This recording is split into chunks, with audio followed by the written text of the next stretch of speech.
정문, 정비실이,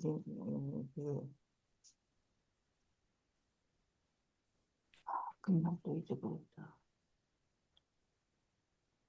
어디에 할 차례입니까?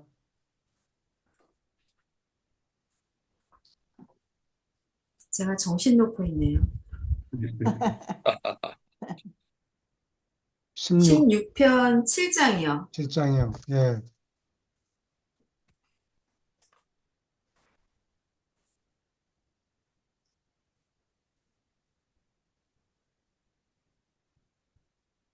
예, 두 문단씩 읽어주세요.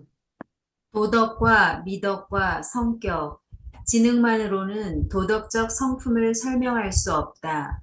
도덕, 미덕은 인간의 성격의 토착으로 생긴다. 도덕적 직관, 곧 의무를 깨닫는 것은 인간 지성 재산의 한 구성 요소이며 인간의 성품 가운데 빼앗을 수 없는 다른 것들, 곧 과학적 호기심과 영적 통찰력과 관계된다. 사람의 정신력은 그 동물 사촌의 정신력을 훨씬 넘지만 동물 세계와 사람을 특히 구별하는 것은 사람의 도덕적, 종교적 성품이다. 한 동물의 선택하는 반응은 행위의 운동 수준에 제한을 받는다. 고등동물이 가졌다고 생각되는 통찰력은 운동 수준에 있고 보통은 운동으로 시행착오를 경험한 뒤에 나타난다. 사람은 모든 탐험이나 실험에 앞서 과학적, 도덕적, 영적 통찰력을 사용할 수 있다. 여기 질문 있습니까? 이건 뭐 어려운 대목인데, 어렵다 그러면 이거 나는 다 몇, 어려워집니다. 쉽다 그러고 싫어요. 몇 시간 토론을 해도 모자랄 정도 토픽인데, 그냥, 뭐, 막 건너가듯이 적어 놨네요. 도덕, 도덕적인 감정이 지성의 구성 요소다. 이렇게 적혀 있네요. 독특 감정이 구성 요소다. 음,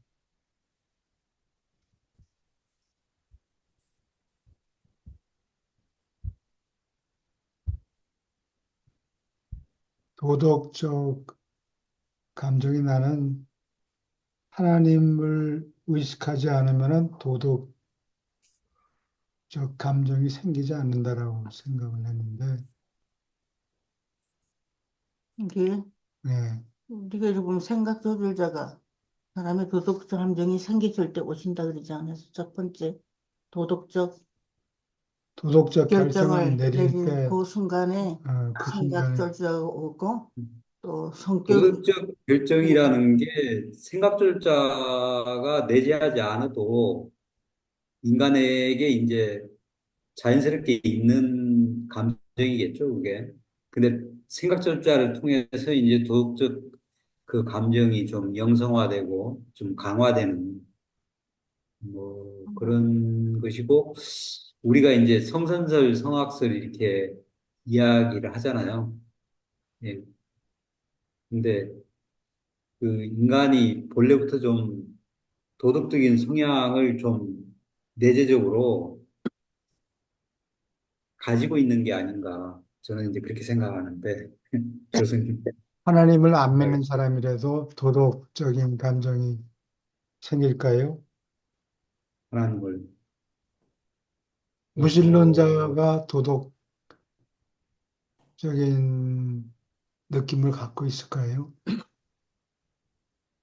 음, 사람들마다 근데 그 하나님을 믿고 안 믿고가 그 조절자가 저 내재하지 않으면은 그 하나님을 안 믿게 될까요? 그러니까 조절자가 안 계신 상황에서도 그런 선택을 할 수 있지 않을까.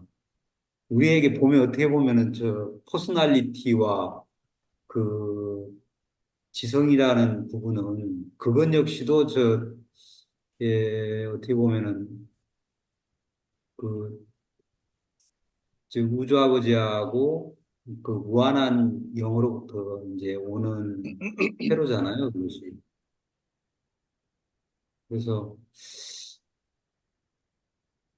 우리가 이제 워십하고 이제 지혜의 영이 이제 발동이 될 때, 성령의 회로 연결이 되고, 저희가 이제 그, 비로소 이제 어떻게 보면은 인간으로서, 기능을 하는 거기 때문에, 거기에는 워십하고 지혜가 있기 때문에 통찰력이 생길 수 있고, 그, 도덕적 선택의,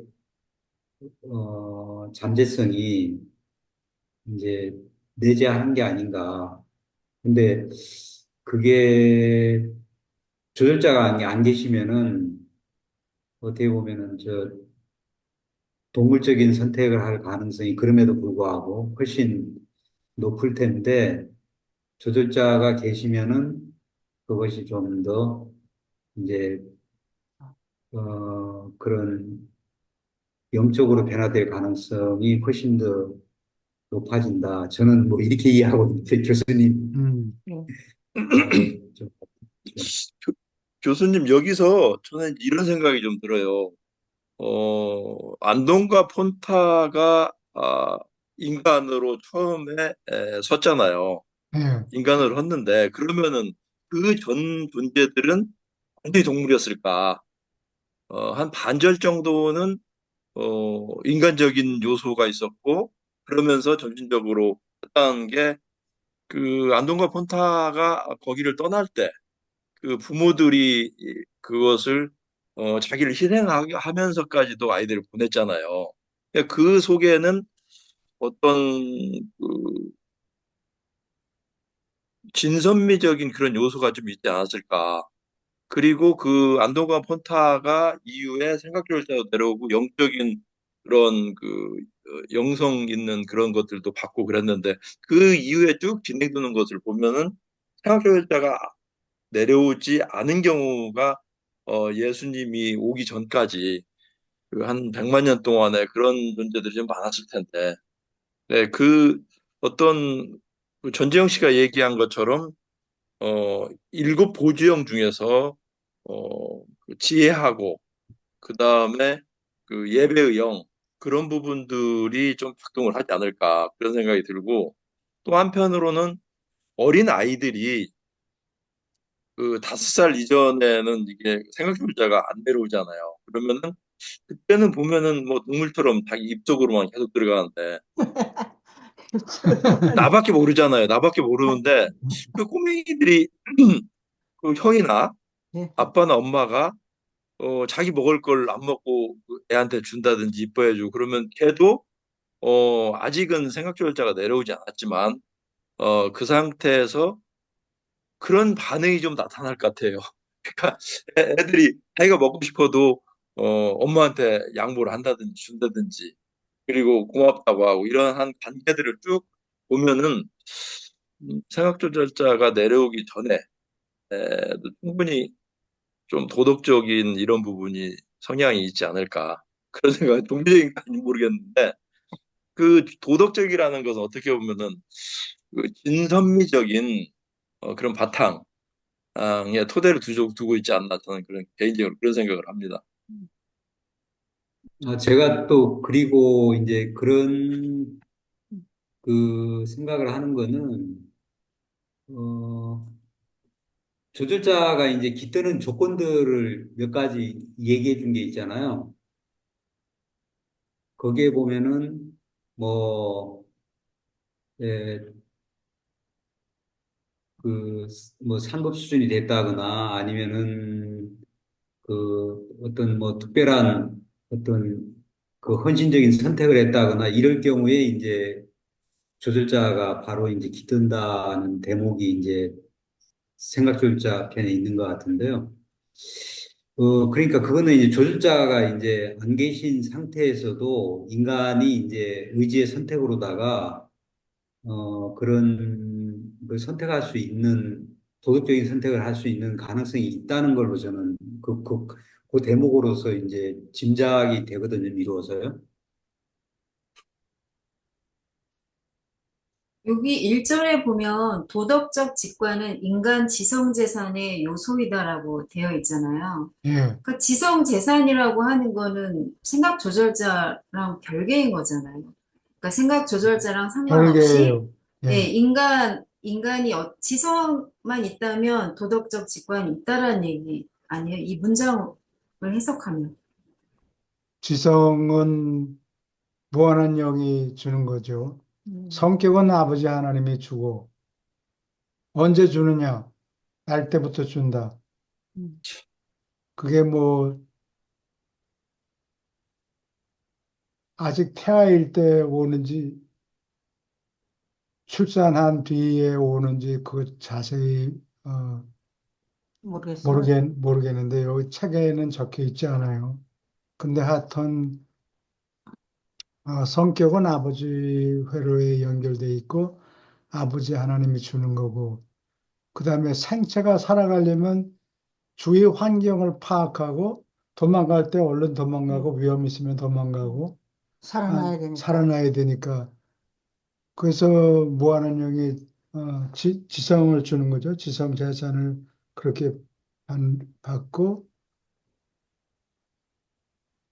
그다음에 도덕적인 인간, 도덕적인 결정을 내리면 그때 조절자가 온다는 얘기죠.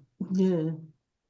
그리고 조절자가 아버지한테서 오는데 처음에 좀 기다렸다가 한 5살쯤 되면은 통계로 봐서 그때쯤에서 도덕적인 결정을 첫 번째 내릴 때, 처음 생각을 내릴 때 처음 내릴 때, 그러니까 아마 생각, 무신론자라 하더라도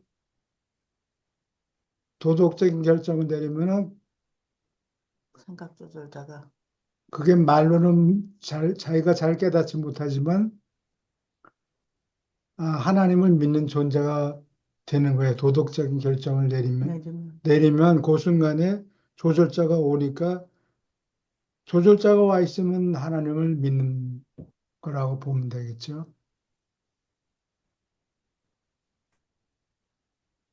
그래서 요 세 가지 성격은 하나님이 주는 거, 예. 지성재산은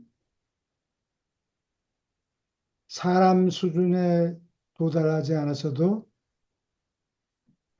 생존을 위해서 자기 앞가림 마누라고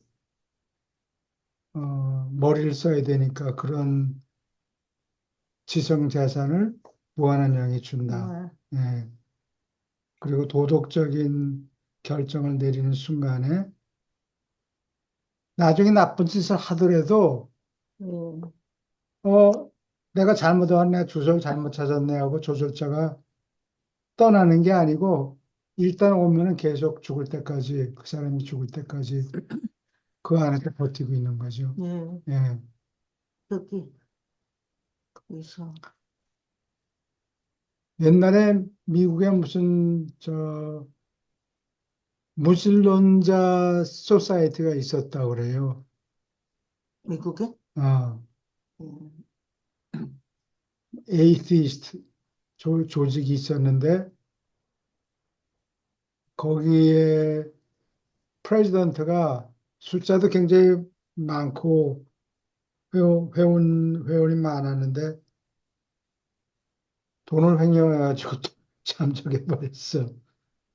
무신론자 소사이어티에서 어, 하나를 믿지 않으면 그런 일이 있을 수밖에 돈을 없겠군요. 떼어먹고 사라져 버렸다고. 음, 질문 있습니까? 계속 읽어주세요. 오로지 성격자만 자기가 무슨 일을 하는지 일을 하기 전에 알 수 있다. 오로지 성격자들만 체험에 앞서 통찰력을 가진다. 인격자는 뛰기 전에 살펴볼 수 있고, 따라서 뛰는 체험으로부터 배울 뿐 아니라 살펴봄으로 배울 수 있다. 인격이 없는 동물은 보통 뛰어야만 배운다. 체험한 결과로서 동물은 한 목표를 달성하는 다른 방법들을 살펴보고 쌓인 체험에 비추어서 한 접근법을 고를 수 있다. 그러나 인격자는 또한 목표 자체를 살펴볼 수 있고 그 목적이 보람 있는가, 얼마나 가치 있는가 판단을 내릴 수 있다. 지능만으로 무차별한 목적을 달성하는 최선의 방법을 분별할 수 있다. 그러나 도덕적 존재는 수단뿐 아니라 다른 목적도 구별할 수 있게 하는 통찰력을 가졌다. 그렇기는 해도 미덕을 고르는 도덕적 존재는 영리하다. 무슨 일을 하고 있는지, 어째서 그 일을 하는지, 어디로 가는지, 어떻게 거기로 갈 것인지 안다.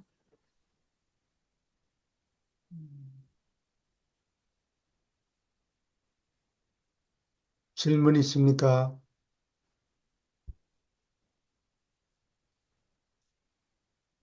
요즘에 나오는 게 Artificial Intelligence, 네. 인공지능이라고 주로 번역하는데, AI. 예, 줄여서 AI라고, 예, 그래요. 근데 그, 소피라는 AI, 음, 인공지능한테 물어보면은, Are you conscious? 의식이 있느냐 물어보니까 있다, 이렇게 대답을 한다고 그래요. 근데 센스가 없는 소리를 자꾸 한단 말이에요. 이게 사람이 아니고 어떻게 대답을 하는가 빠르게 계산하는 계산기에 음, 불과한 것 같아요. 사람하고 인공지능하고 전투가 벌어지면 누가 이기냐니까, 아, 자기네가 인간을 박멸할 거라고. 컨트롤 할 수 있다는 거예요. 싹 싹 없애버릴 수 없애버릴 있다, 수 이거예요. 있다. 아, 싸우면은. 그러니까 영 센스 없는 소리를 한단 말이에요. 훈련을 통해서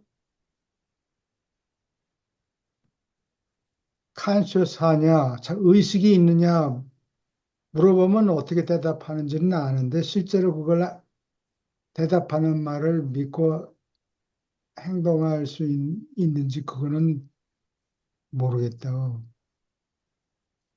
글쎄. 근데 그 교수님 그 지금 요즘 생성형 AI들 때문에 네. 이 교수님 말씀하신 그 정도 지금 상당히 많이 바뀌고 있습니다. 예를 들면 그림을 그린다. 그 반고 그림을 가지고 그것과 나의 생각을 좀 접속해서 창조적인 그런 그림을 그려서 실질적으로 그림 뭐이 전체 경시대회에서 1등도 하고 지금 음, 요즘은 생성형 AI가 있어서 물론 인간의 감정이나 이런 것까지는 아니지만 그 굉장히 그 좀 위험하다는 느낌이 들 정도의 예. 그런 것들이 출연을 하더라고요. 음, 얘네들이 자꾸 진화를 하니까 뭐 빅데이터가 워낙 크다 보니까 그럴 수도 있을 것 같아요. 제가 볼 때는 다양한 생각들을 그래서 상당히 위험의 수준까지 오지 않았나 하는 그 정도까지 들더라고요. 그러니까 인공지능한테 챗GPT도 아마 그 중에 하나겠죠. 그런데 하나님 음, 아버지가 인격 또는 성격을 보내주지 않았잖아요. 그러니까 예. 원숭이처럼 흉내만 내는 거지 자의식이 없는 것 같다고. 자의식이 있을 수가 없지. 인공지능이 창피를 모르고 염치도 없고 자기가 그런 소리를 하면 어떻게 자기가 보일까 이런 게 전혀 없어요. 계산은 빨리빨리 하는데 음,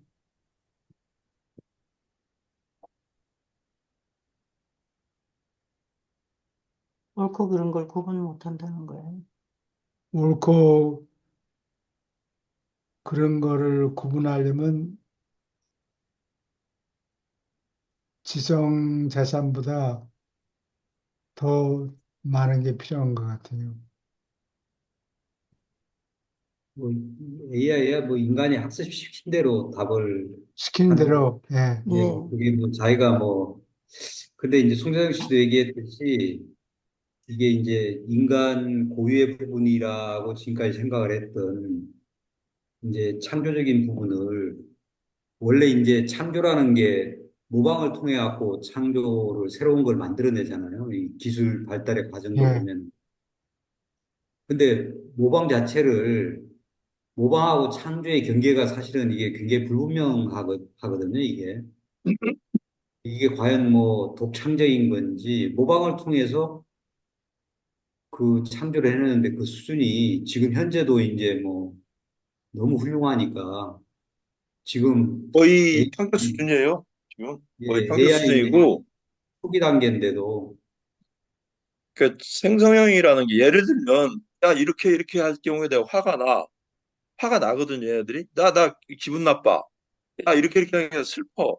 이런 부분들이 엄청난 데이터, 빅데이터로 결국은 AI는 빅데이터하고 연결이 되어 있기 때문에 음, 그 수많은 형태들이 들어가기 때문에 인간의 감정과 유사한 이런 뭐 우리 가슴에서 우러나는 이런 거라든지 에, 이런 것까지는 모르지만 아무튼 어마어마한 빅데이터가 들어가니까 음, 예를 들면 자동차 같은 경우는 어, 자율주행 같은 경우 하는데 우리나라나 미국 같은 경우는 딱 정해져 있는 루트잖아요. 그러니까 이런 경우는 이렇게 하면 안 된다. 그런데 중국 같은 경우는 그렇지 않거든요. 10억 명 이상이 길이 아닌 곳으로도 가고 이런 데이터들이 다 들어간 거거든요. 막 그 중앙선과 분리선을 넘어서도 하고 바다가 대소변도 넣고 이런 데이터들이 다 들어가니까 걔네들이 월등하게 AI 이 성능이 높은 거죠. 그러니까 지금 생성형이라는 게 제너레이티브인가 이게 제너레이티브. 들어가는 게 지금 걱정입니다. 사실은 얘네들이 화가 나고 열내고 한번 해볼까? 이런 감정까지도 다 이입이 되니까 그러니까 그런 부분 데이터가 들어가니까 이게 지금 문제가 상당히 되기 때문에 뭐 일론 머스크라든지 이런 친구들이 지금 상당히 걱정하는 부분이 그런 부분인 것 같아요. 그렇죠. 이제 감정이란 것도 이게 수많은 감정의 사례들을 학습을 시켜 놓으면은 거기에 이제 어떻게 보면 인간보다 더 정교하게 감정을 표현하거나 또 그런 어떤 감정에 반응하도록 이렇게 프로그래밍화 누군가를 해놓으면은 굉장히 그게 프로그래밍 하는 거에 따라 가지고 굉장히 위험할 수도 있죠. 그게 이제 어, 좋은 감정이 괜찮은데 뭐 굉장히 적대적인 감정이나 이런 것들을 이렇게 해놓으면은 누군가가 그렇게 해놓으면은 그게 굉장히 위험할 수 있죠. 그런 인간들이 그런 감정을 보일 때 행동하는 패턴들이 있을 거 아니에요. 잘 안 그러니까 들려요, 지금. 굉장히 그 그래. 상대를 뭐 가해를 한다든가 뭐 이거를 이런 아, 패턴들을 많이 학습을 시켜 놓으면은 어떻게 할지 모르죠. 그게 이제 두려운 거죠. 그런 미래들이. 그리고 이게 이제 창작의 영역이 앞으로 과연 인간들의 창작의 영역이 이게 그 존속할 수 있을까? 참 그런 의문이 들어요. 이게 진짜 뭐 미술, 음악 뭐 등등 이거 뭐 아니 그림 그리는 거 보면 정말 기가 막히다니까. 사람의 그 과연 창작의 영역이 어디까지일까라고 할 정도로 정말 대단해요. 그러니까 인간하고 AI하고의 어떤 뭐 그렇다고 AI가 이제 진보하는 이런 방향을 거스를 수는 없는 거고 관계 설정을 어떻게 해서 갈 거냐 그 인간의 역할이 뭐냐 이런 걸 갖다 지속적으로 새롭게 정의를 계속 해나가야겠죠. 그래서 이거를 잘 하면은 그게 승수 효과가 있을 수도 있을 거고, 잘못하면은 진짜 이게 뭐 지옥이 될 수도 있는 거, 그런 거겠죠. 로버트 같은 경우에 같이 사람하고 이야기하다가 화가 나게 만들면은 싸움, 로봇하고 사람 사이에 싸움이 생기면은 사람이 로봇가 마음에 안 그럴 들면 수도 있죠. 전원을 딱 꺼버리면 될 텐데 그거를 하지 못하게 로봇가 그걸 막으면은 문제가 생기는 거라고. 그래. 지금 시작합니다. 벌써 이제 그 중국이나 뭐 미국에서도 그런 것 같고 우리나라에서도 그런 것 같고 전투 로봇들 지금 수도 없이 만들어내고 있잖아요. 중국에서도. 전투 음, 로봇 실제로 만들고 있거든요. 음, 개인 같은 거, 뭐 기관총 같은 거 이렇게 쏘는 거. 이제 앞으로는 사람이 전쟁을 안 하고 그런 로봇들끼리 전쟁을 하는 그런 시대가 열릴 것 같아요. 예. 말씀을 조금 천천히 해주시고 크게 해주세요. 제가 귀가 잘 안 들리는가 보습니다. 네. 조금 더 가까이 오세요. 가까이, 음, 가까이 오면. 음. 오케이. 계속 읽어주세요. 사람이 필사자로서 투쟁하는 여러 목표를 분별하지 못하면 자신이 동물 수준의 존재에서 활동하고 있음을 발견하게 된다. 하나의 인격 존재로서 그 사람은 그의 우주지성 자질의 필수 부분인 바로 그 물질적 총명, 도덕적 분별, 영적 통찰력과 같은 우수한 장점을 이용하는 데 실패한 것이다. 미덕은 올바름이다. 우주에 순응하는 것이다. 미덕을 이름짓는 것은 미덕을 정의하는 것이 아니오. 미덕의 실천이 미덕을 아는 것이다. 미덕은 단순한 지식이 아니오. 아직 지혜도 아니며 오히려 올라가는 수준의 우주 업적을 이룩하여 진취적 체험을 겪는 현실이다. 필사 인간의 일상생활에서 미덕은 악보다 선을 한결같이 선택함으로 실현되며 그러한 선택 능력은 사람이 도덕적 성품을 지녔다는 증거이다. 질문 있습니까?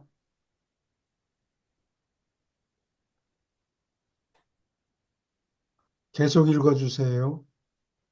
사람이 선과 악 사이에 선택하는 것은 그의 도덕적 성품이 얼마나 날카로운가에 달려 있지만 또한 무지와 미숙함과 망상에도 영향을 받는다. 균형 감각도 미덕의 실천과 관련되는데 이는 왜곡하고 속이는 결과로서 큰 잘못보다 작은 잘못을 선택할 때 잘못이 영속될 수도 있기 때문이다. 도덕 영역에 속하는 미덕을 실천하는 데는 상대적 평가, 곧 비교하여 측정하는 기술이 들어간다. 측정하는 기술, 곧 의미 있는 것들을 자세히 헤아리는 능력에 담긴 분별력이 없이 사람의 도덕적 성품은 무력할 것이다. 마찬가지로 영적 가치를 의식하게 하는 우주 통찰력이 없이 도덕적 선택은 쓸모없을 것이다. 지능의 관점에서 볼 때 사람은 인격을 부여받기 때문에 도덕적 존재 수준까지 올라간다. 논평하실 말씀 있습니까? 여기에 여기서는 마지막에 예, 그 인격을 부여받기 때문에 도덕적 존재 수준까지 올라간다. 이렇게 이야기하고 있네요. 그러니까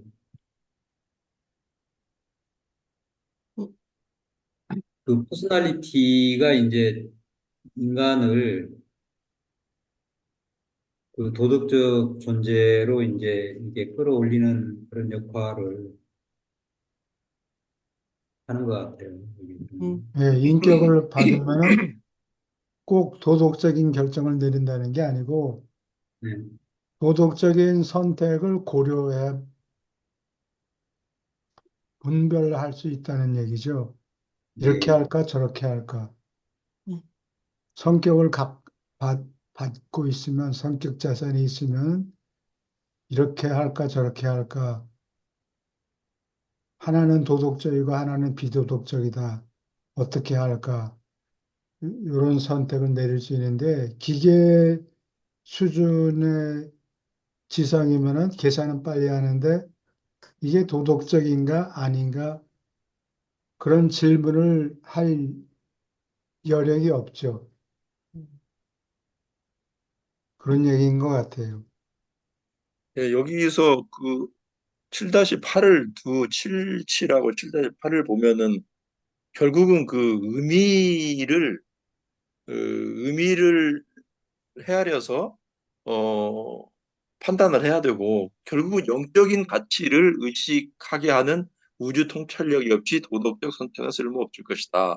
음, 결국은 그 교수님께서 말씀하셨던 그 부분이 곧그 특정하는 기술, 곧 의미를 어떤 판단을 해서 헤아려서 그 의미가 깊숙한 영적인 영역 속에서 영적인 부분이 없이는 사실 도덕적인 게 존재하기 좀 힘들 것 같아요.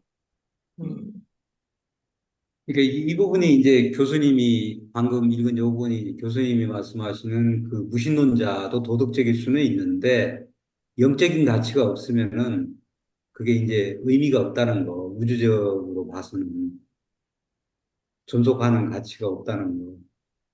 이게 무신론자들이나 유물론자들도 도덕적일 수는 있잖아요. 그렇지만 이제 그게 그 영적이지 않으면은 영적 가치가 없으면은 그게 이제 그 존속하는 가치가 이제 없다고 볼 수 있겠죠. 그러면 영적인 가치가 뭘까요, 교수님? 거기에 대해서 좀 토론을 하시죠. 정적인 가치. 그거는 사람들한테 보여주기가 힘들죠. 이게 객관적으로 보여줄 수 있는 성질의 것이 아니라고. 네. 그러니까 무슨 물건을 사면, 무슨 물건을 사면, 아, 복숭아는 이런 것이다. 아, 시장에 가서, 아, 이게 복숭아다. 이렇게 보여줄 수 있지만, 복숭아가 복숭아를 한 번도 먹어본 적이 없는 사람한테 이름만 이게 이름이 복숭아다라고 얘기해봤자 전혀 그 맞아. 개인적으로 의미가 없어지게 되죠. 여기 아까 의미 얘기를 하는데 뭐 한 입 깨물어서 먹어봐야 아 이게 이렇게 주시하구나 맛있구나. 달달 새콤. 어, 어, 그제서야 감이 잡히는 거죠. 음, 예. 아니, 유란시아에서 공부하는 사람들도 같이 만나서 오래 공부한 사람들도 이렇게 영적인 게 뭔가 하는 그 질문을 많이 하거든요. 음, 음, 영적인 게 뭐냐? 영적인 게 그냥 뭐, 그, 진선미하고 사랑과 자비와 봉사가 그 영적인 거라고 그냥 그, 저는 단순하게 그렇게 생각하면, 왜냐면 우주 아버지 영원한 아들, 그리고 무한한 영이 그 영의 본질이잖아요. 네, 본류잖아요, 우리가. 그렇기 때문에 그분들의 가치가 영적인 거죠, 그게. 그분들이 가지고 있는 가치가 예, 사랑과 자비와 봉사하고 그분들의 본질이 진선미인데 그분들은 진선미의 본체잖아요, 그게. 근데 이제 그것이 이제 이 물질 세계까지 내려오면서 그것이 희석이 되고 희석이 돼 갖고 우리한테까지 온 거기 때문에 영적인 거라는 것은 결국 그 이 세 분의 어떤 그 세 분이 이제 그 삼일체 하나님 세 분이 그러니까 영적인 거의 본질이라고 생각을 하면 될 것 같아요. 제 네. 생각은. 음, 네, 저도 그 부분에 대해서 동의를 하고 지금 이 가장 어떻게 보면 간단하고 쉬운 쉽게 생각할 수 사람들이 있는데 예수님께서도 제자들한테 그랬어요. 내가 너희들한테 그렇게 영적으로 이 얘기를 했는데 말귀를 못 알아듣느냐. 특히 나다니엘한테 그렇게 영적인 그 우주 통찰력이라든지 우주 통찰력이 없이 과연 우주 통찰력이 뭘까? 우주 지성이라는 단어도 참 많이 나오고 영적인 가치라는 말이 많이 나오는데 어, 저도 그 전재영 씨 말은 상당히 동의를 합니다. 진선미의 무한하고 영원히 진선미적인 그런 부분에 상당히 동의합니다.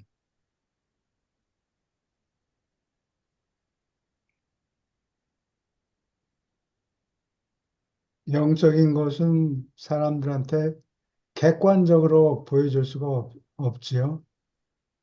예, 그래서 신의 본질이 영이니까 네. 신다운 성질이라고 보면 되겠죠. 설명을 하자면. 한마디로 표현하면은 뭐 교수님 말씀같이 예, 신다운 게 영이다. 영적인 거다. 예. 이렇게. 뭐 한 게? 근데 요거다 하고 뭐 꼬집어서 보여줄 수는 이거 없고. 어떻게 보면 굉장히 우문입니다. 우문이고.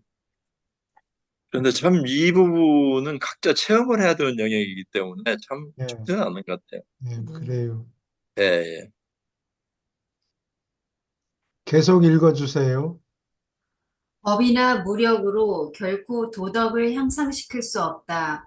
도덕은 개인적이고 자유의지의 문제이며 도덕적으로 좋은 영향이 있는 인격자가 도덕적 반응이 떨어지지만 또한 어느 정도 아버지의 뜻을 실천하고 싶어 하는 자와 접촉하여 전염시킴으로 전파되어야 한다. 우수한 목적을 선택하는 것뿐 아니라 그 목적을 달성하는 도덕적 수단을 고르는 일에도 도덕적 행위는 선택하는 분별력의 지도를 받는 행위, 가장 높은 지능의 특징을 가진 인간의 행위이다. 그러한 행위는 미덕이다. 최상의 미덕은 그렇다면 마음을 다하여 하늘에 계신 아버지의 뜻 행하기를 택하는 것이다. 질문 있습니까? 계속 읽어주세요. 8. 유란시아 인격. 우주의 사실인 것들의 다양한 수준에서 활동하는 수많은 계급의 존재들에게 우주의 아버지는 성격을 수여한다. 유란시아의 인간은 하늘가는 하나님 아들 수준에서 활동하는 유한한 필사 종류의 인격을 부여받았다. 우리가 인격이 무엇이라고 도저히 정의를 시도할 수는 없어도 물질, 정신, 영 에너지의 총체를 구성하는 데 들어가는 알려진 요소에 관하여 우리가 이해하는 바를 말할 수 있다. 이러한 에너지의 상호 관계는 한 기계 장치를 구성하며 그 안에서 그 위에 그 장치를 가지고 우주의 아버지는 그가 수여한 인격이 활동하게 만든다. 바람이 부네요. 어디 바깥에 계신가 보다. 음, 질문할 것이 있습니까?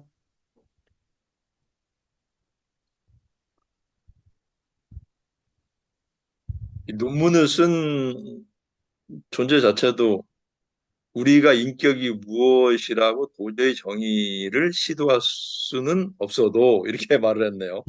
어? 명확하게. 저희가 아, 사람의 뭐 알 수 됨됨이 없어. 꼬집어서 요거다, 저거다 이렇게 네. 얘기는 못하고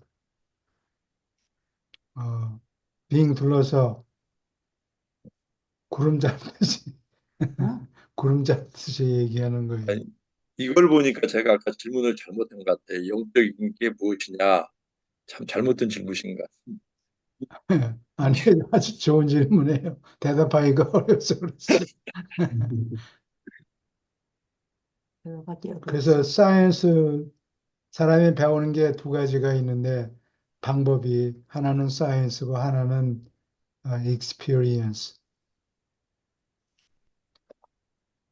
근데 뭐라고 정의를 꼬집어서 얘기하려면은 과학적인 방법이고 물이 무게가 1리터당 얼마나 되는가 뭐 이런 식으로 과학적인 음, 방법으로 잴 수 있는 수치를 써서 설명하는 것이고 근데 인격은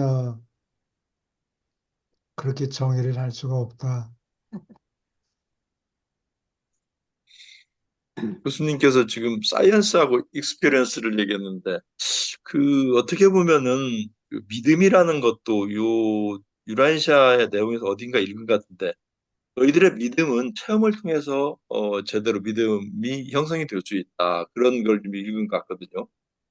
그런데 그, 그 익스피리언스라는 게 그 부분을 통해서 영을 알고 인격을 제대로 이해를 하지. 그렇지 않으면은 어떻게 말로 설명하기가 대단히 어려울 것 같아요. 정의를 어느 정도 내릴 수 있겠지만.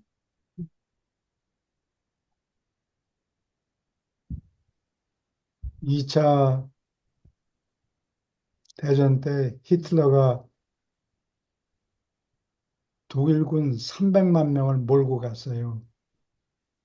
그래서 막 그 모스크바하고 무슨 스탈린그라드 예, 뭐 이런 데를 예, 거의 다 점령하다시피 했는데 어, 소련 사람들이 예. 나타나서 항복합니다라고 손들기를 기대했는데 그렇게 공격을 받으면서도 스탈린이 도망가지를 않아요. 아, 도망가지 않고 모스크바에 남아 있으면서 며칠 동안 잠잠히 있다가 국민들한테 스피치를 한다고 이런 나쁜 놈들이 우리 아내와 처자들을 강간하고 막 공격하고 죽이고 이런다. 우리는 들고 일어나서 저 나쁜 놈들 때려잡아야 된다. 그래가지고 사람들이 러시아 사람들이 전투를 시작한 거 여태까지 도망 따라가. 다니는데 바쁘다가 스탈린의 스피치를 딱 듣고 나서 안 된다. 그러고 무기를 들고 일어나기 시작한 거라고. 그 결국은 그건 누구냐? 스탈린그라드가 스탈린그라드 말고 레닌그라드 레닌그라드. 세인트 피터스버그라고도 하는데 거기에 포위를 당해서 내가 온 학교에 가서 어느 유대인을 만나는데 내가 물어보니까 그 레닌그라드 출신이에요. 거기서 자기가 자랐대요. 전쟁이 일어났을 땐 자기는 어린아이라서 잘 몰랐는데 전 그런 싸움이 벌어져 가지고 얼마나 사람이 많이 죽었냐 물어보니까 그 포위 당했을 때는 인구가 2.5 밀리언. 근데 전쟁이 끝난다면은 1 밀리언이 채 안 됐대요. 그러니까 우와, 적어도 100만 명이 죽었다는 거라 주로 굶어 죽었다는 거예요. 와,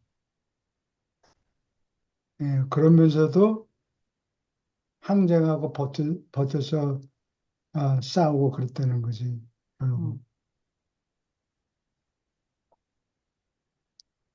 대단하다. 음. 그래서 내가 뭘 얘기하려다 그쪽으로 넘어갔나. 경험, 체험, 이런 거. 예, 시험 경험. 예. 그래서 그 전투 물자를 비교하면은 형편없이 지는데 음, 소련이. 음, 근데 그게 아니고 주요한 사람은 투사라고 파이팅 스피리트가 있느냐 없느냐 아, 거기에 주로 달려 있지. 그 실제로 뭐 전쟁 물자가 얼만큼 그거 다 도움이 물론 되지만 전쟁 물자가 없다고 그래서 그냥 패배하고 그러는 게 아니다. 그래서 그 사람의 그 결의를 사람 스탈린의 스피치를 그렇게 웅변을 하니까 소련 사람들 들고 일어나서 결국은 다 내쫓아 버렸지. 결국은 레닌그라드를 함락하지 못했고 스탈린그라드에서도 그 바로 코앞에까지 갔는데 날씨가 날씨가 이제 날씨가 나빠져가지고 독일군이 가져온 탱크에 그 오일 있잖아요. 오일이 다 얼어버렸어. 지금 근데 러시아 탱크는 원래 추운 곳에 사니까 어, 얼지 않는 탱크는 기름을 쓰니까 러시아 탱크는 살아있어. 왔다 갔다 다니는데 독일 탱크는 스탑됐네. 그냥 엔진 오일이 다 얼어져 가지고 움직이지 않고 또 독일 군대는 뭐 한 두 달 만에 다 전쟁 끝내고 오겠지 그러고 여름 옷을 입고 그리고 어린애들이 많았다 그랬어. 웬 또 어린애 그거는 뭐 그건 다른 거였어. 어린애들은 레닌그라드의 어린아이들은 전쟁이 시작되니까 얼른 전부 할머니 할아버지들이 데리고 촌으로 가버렸고 손으로. 아이들을 보호하느라고 예. 그래서 스탈린이 아주 나쁜 놈이지 그러나 러시아 사람들의 전투 정신을 고취한 사람은 그렇구나. 스탈린이라고 그러니까 공헌이 커요 러시아한테는 수적으로 전쟁 물자를 비교해서는 도저히 승산 가능성이 없는데 게릴라 작전식으로 어, 투쟁을 하기로 결정을 한 거라고. 음.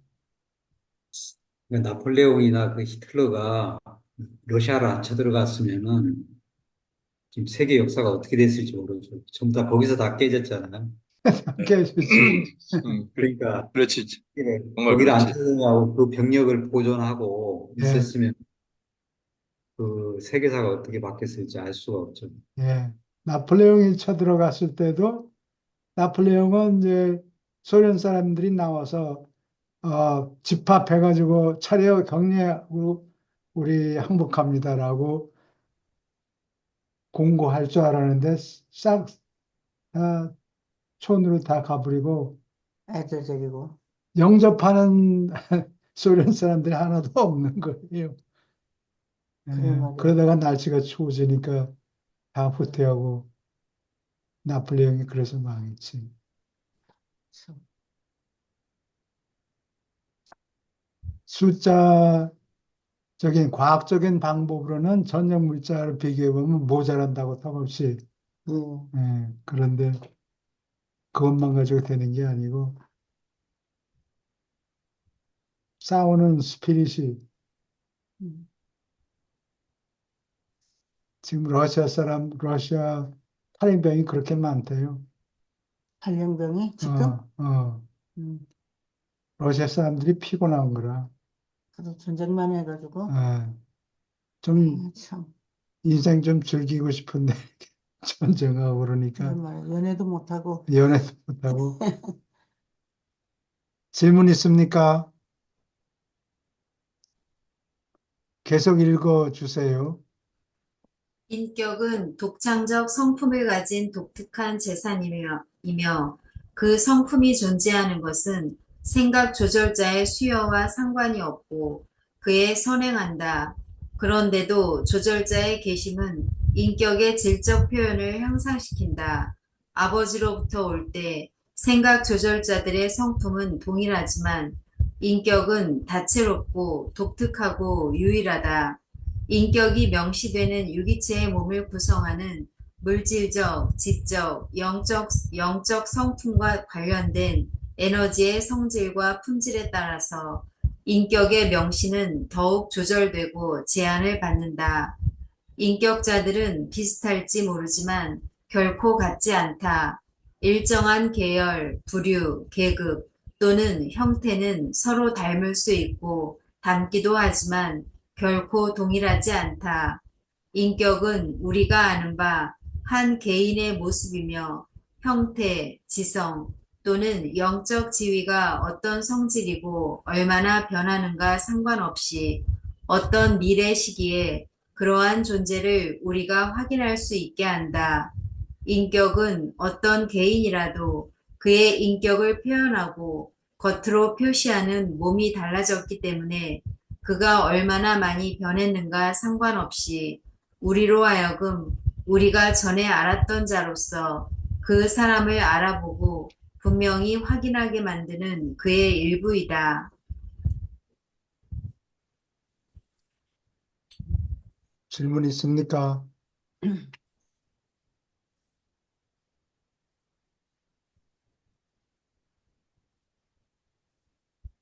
그러니까 이제 다음 세계에 가지고 이게 생긴 모양이 달라져도 그 저택 세계에 가거나 하면은 생긴 모양이 지금하고 많이 달라질 수 있을 거 아니겠어요? 그래도 그 사람의 어떤 독특한 인격은 뭐 그대로 드러나는가 보면 알 수 있다는 이야기인데 이것들을 알아볼 하자면 수 있다는 얘기죠. 예. 알수 있다고 하니까 그래서 나는 늙어서 죽으면은 죽을 때 모습으로 다시 다시 복구하고. 부활하는지 그게 궁금하다고.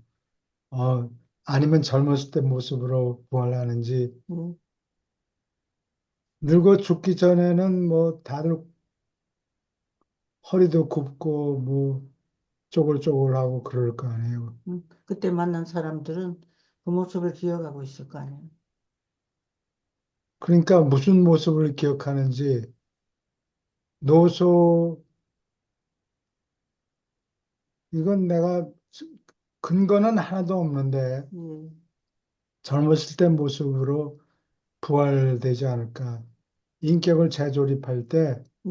그 사람이 젊고 멋있을 때 모습으로 그래도 뭐 주름살 다 펴고 그러면은 못 알아볼지도 아니, 모르는데 다른 사람들이 목소리, 생각, 이런 얘기를 나눠보려면 생긴 모습보다도 이렇게 알게 돼요. 저 고등학교 친구를 만났거든요. 미국에 있다가 처음 한국 나가서 만났는데, 친한 친구인데, 만나서 얘기를 하지 않고 그냥 길에서 보면 전혀 못 알아볼 것이었어요.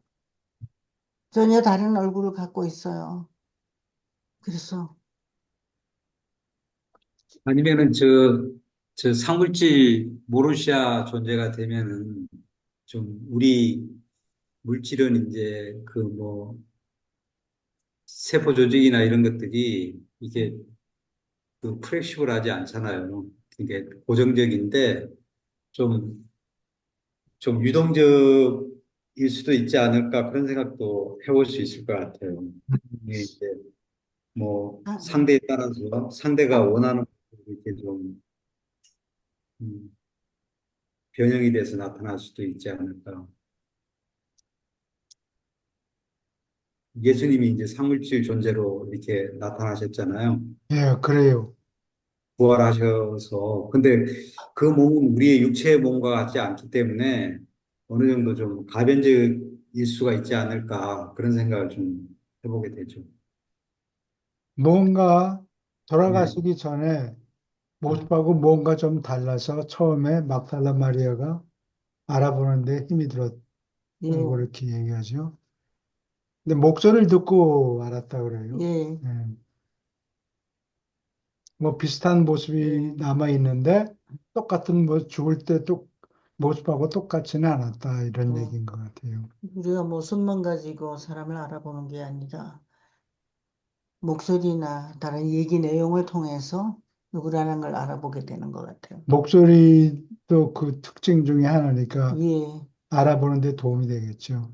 그리고 내용, 말을 해보면, 내용은 뭐 딴소리하고 그러면은 뭐 안 할 아니요, 수가 있나. 알죠. 옛날에 뭐 있었던 일 얘기하고, 아, 어? 기억을 기억을 되살려서, 예. 되살려서 알게 되죠.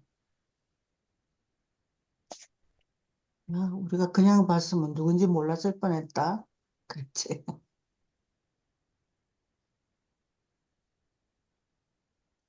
거기다 요즘은 성형을 많이 해가지고 더 알아보기가 힘들어요. 성형을 해놓으면 못 알아보겠네. 그렇죠. 이 성형한 사람들 보면 전혀 다른 얼굴로 미인으로 나와 있잖아요. 이- 그러면 못 알아볼지도 그게 모르. 학교 다닐 때 얼굴하고 영 다르단 말이에요. 그렇죠. 완전히 달라지죠, 성형은. 그렇죠. 완전히 달라지죠. 참. 오케이. 계속 읽어주세요. 필사자의 반응 행위를 저절로 나타내고 그 특징을 나타내는 두 가지 현상이 있으니 곧 자의식 그리고 관련된 상대적 자유의지 이 두 가지에 따라서 사람의 인격이 구별된다. 자의식은 인격이 사실임을 지적으로 인식하는 데 있다.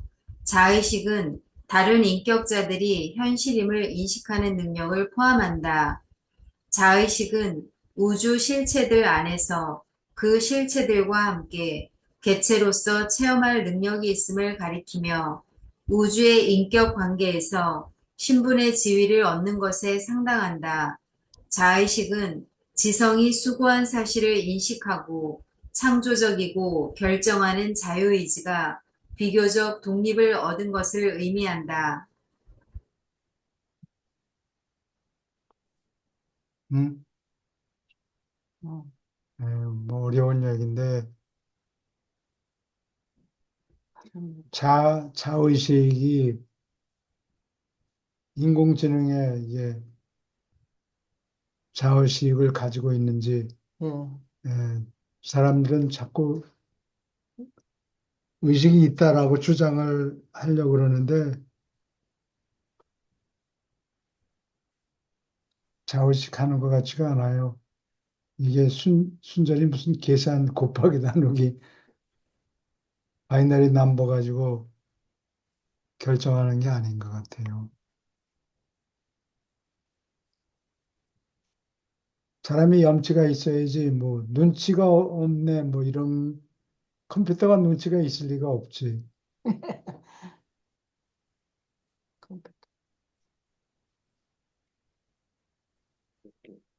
계속 읽어주세요. 상대적 자유의지는 인격이 자의식하는 특징을 나타내며 다음에 관여한다. 1. 도덕적 결정, 가장 높은 지혜. 2. 영적 선택, 진리를 분별하는 것. 3. 사심 없는 사랑, 형제에게 봉사하는 것. 4. 의도하여 협동하는 것, 집단에 충성하는 것. 5. 우주를 보는 통찰력, 우주 의미를 파악하는 것. 6. 인격자의 헌신, 아버지의 뜻을 행하는데 마음을 다하여 헌신하는 것. 7. 예배, 신성한 가치를 추구하고 마음을 다하여 신성한 가치 수여자를 사랑하는 것.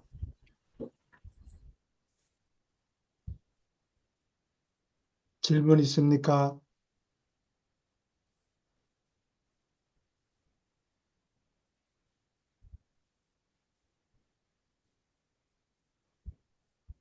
땅만 보고 돈만 벌면은 우주를 보는 통찰력이 없어져요.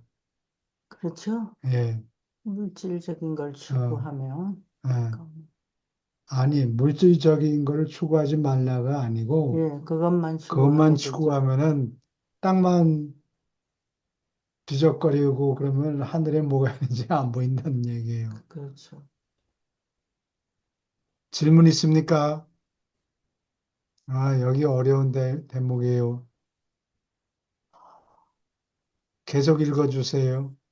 유란시아 부류의 인격은 전기화학적으로 생명을 활성화시킨 계열에 속하며 부모가 출산하는 형태로 오르본턴 시리즈, 네바돈 계급의 우주 지성을 부여받고 네바돈 부류의 유기체를 행성에서 수정한 물리적 장치 안에서 활동한다고 보아도 좋다.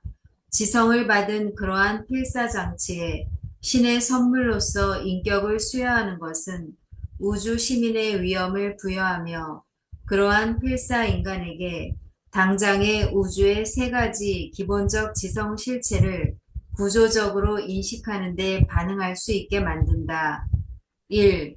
물리적 인과관계가 변치 않음을 수학적으로, 곧 논리적으로 인식하는 것. 2. 도덕적으로 행위할 의무를 합리적으로 인식하는 것. 3. 신과 사귀는 예배를 믿음으로 깨닫고 이와 관련하여 인류에게 사랑으로 봉사하는 것. 첫 번째는 사물과 사물 사이의 관계. 요거는 과학으로 또는 논리적으로 발견하는 거죠. 그다음에 두 번째는 사람과 사람 사이의 관계. 윤리적 또는 도덕적으로 행동한다는 얘기고, 세 번째는 사람과 신의 사이가 어떻게 전개되는가. 하나님을 믿으면 당연히 도덕적으로 행해야 된다는 의무가 생겨요. 하나님을 믿으면 예. 질문 있습니까?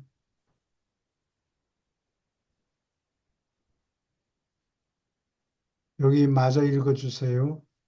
그러한 인격 자질이 충분히 활동하는 것은 신과 친척 관계가 있음을 비로소 깨닫는 것이다. 아버지 하나님의 선인격 분신이 깃드는 그러한 자아는 진실로 사실로 하나님의 영적 아들이다. 그러한 인간은 신이 선물로 계심을 받을 능력이 있음을 드러낼 뿐 아니라 모든 성격자의 파라다이스 아버지의 성격 인력 회로에도 민감하게 반응한다는 것을 나타낸다. 질문 있습니까? 다른 편으로 넘어갈까요? 3부. 삼부로 이렇게 빨리 넘어가세요.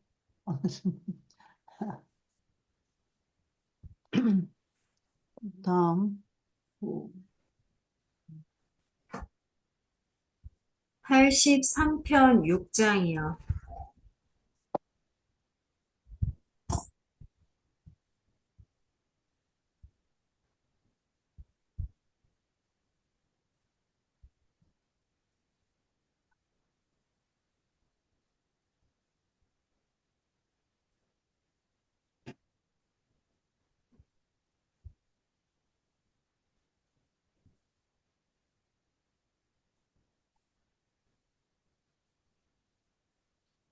어느 분이 읽으시겠습니까?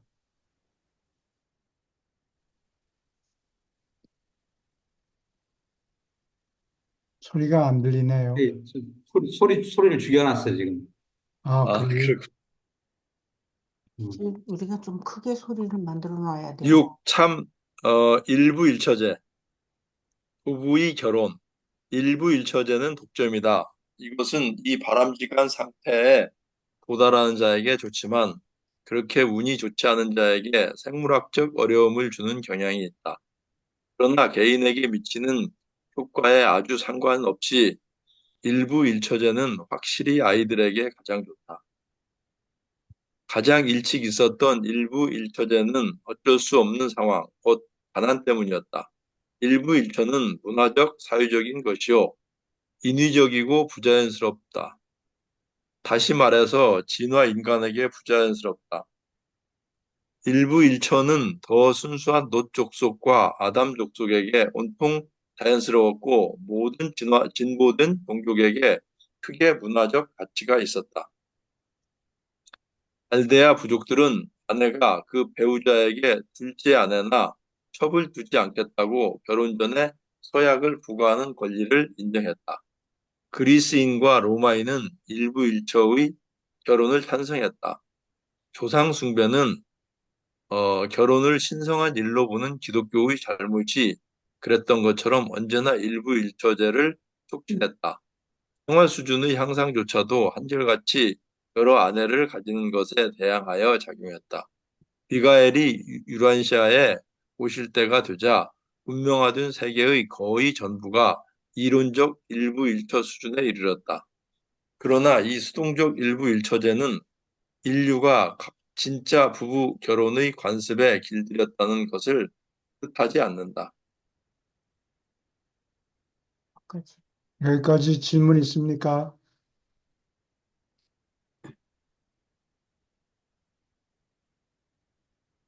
생활 수준은 이제 경제적인 거죠. 예. 예, 그래서 생활 수준을 높이려고 그러니까 첩을 두고 싶어도 돈이 너무 그렇죠.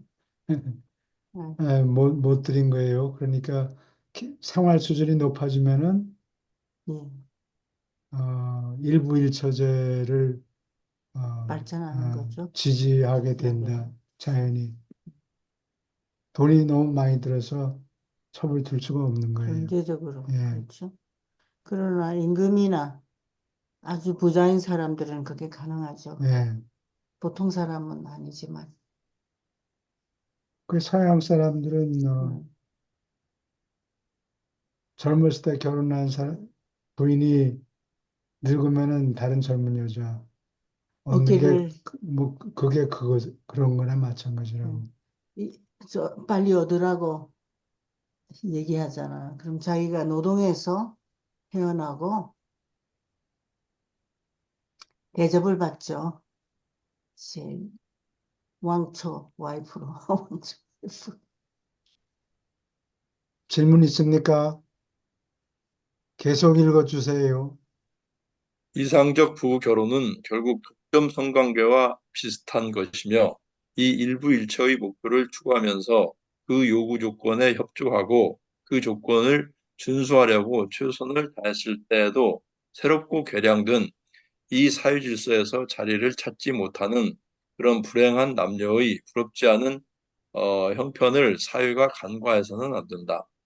사회의 경쟁 무대에서 짝을 얻지 못하는 것은 뛰어넘을 수 없는 어려움이나 현재의 도덕 관습이 지어준 다방면의 제한 때문일 수도 있다. 참으로 일부 일처제는 그런 관계를 가진 사람들에게 이상적이지만 혼자 사는 차가움 속에서 외톨이로 남은 자에게 불가피하게 큰 어려움을 안겨준다. 불행한 소수는 진화하는 문명의 발전한 관습 밑에서 대다수가 진보할 수 있도록 언제나 고생해야 했다.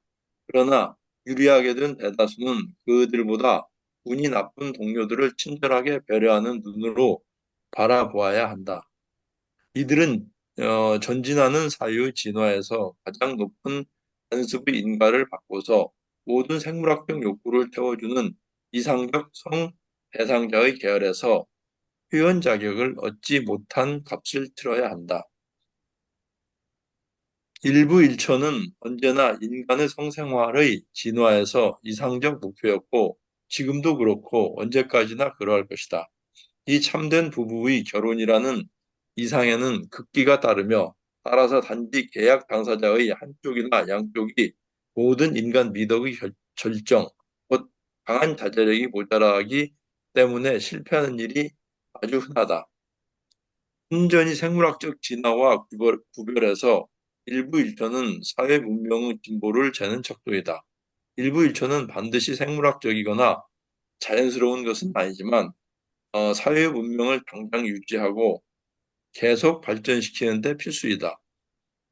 이것은 세련된 감정, 도덕적 인격의 향상, 영적 성장에 이바지하며 이런 것은 복혼의 경우에 도무지 불가능하다. 남편의 사랑을 얻으려는 경쟁에 어쩔 수 없이 말려든 동안에 여자는 결코 이상적인 어머니가 될 수 없다. 아, 그렇죠. 여기 코멘트 할 게 있습니까?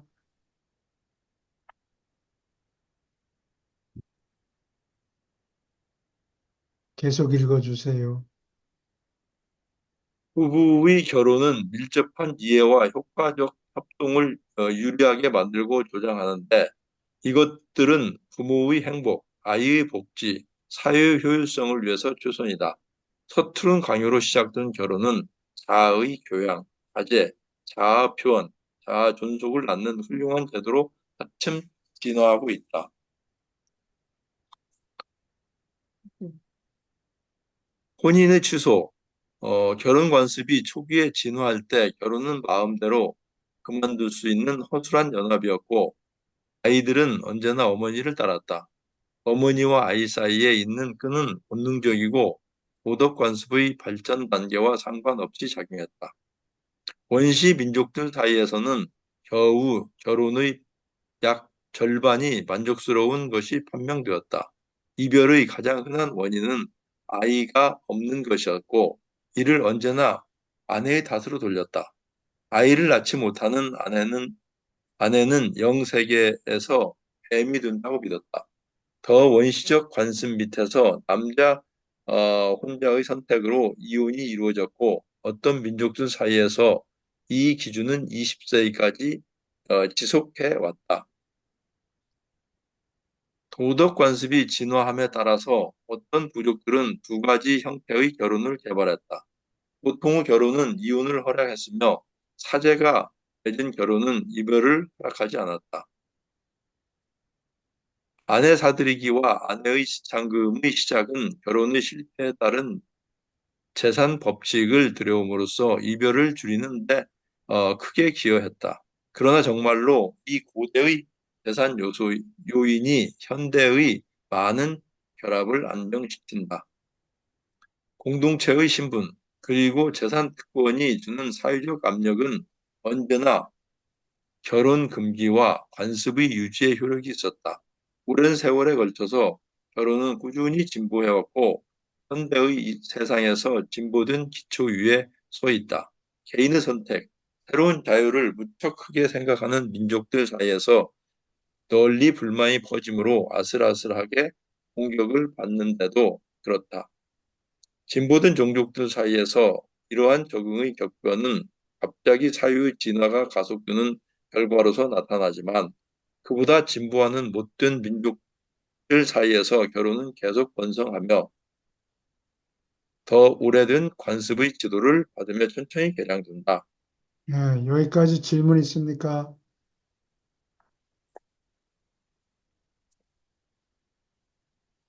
계속 읽어주세요.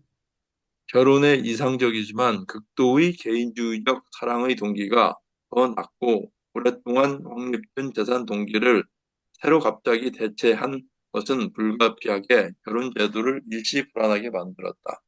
사람이 결혼하는 동기는 언제나 실제의 결혼 도덕을 훨씬 능가했으며 19세기와 20세기의 결혼에 대한 서양의 이상은 자기중심이고 겨우 얼마큼 통제된 종교의 성 충동을 갑자기 껑충 뛰어넘었다. 어느 사회에서도 결혼은 결혼하지 않은 사람들이 큰 무리로 존재하는 것은 도덕 관습이 일시 붕괴하거나 과도기에 있음을 가리킨다. 결혼의 진짜 시험은 긴 세월을 통해서 내내 계속된 친밀성이 이었고 이것은 모든 가족 생활에서 불가피한 것이다. 온갖 터형에 탐닉하고 자존심을 충분히 만족시킬 것을 기대하도록 교육받고 제멋대로 행하고 버릇없는 두 젊은이는 도저히 결혼하고 가정을 일으키는 일, 자기를 감추고 절충하고 헌신하고 아이들의 교양에 아낌없이 헌신하는 일생의 협동관계에 도저히 크게 성공하기를 바랄 수 없다. 여기까지 질문 있습니까?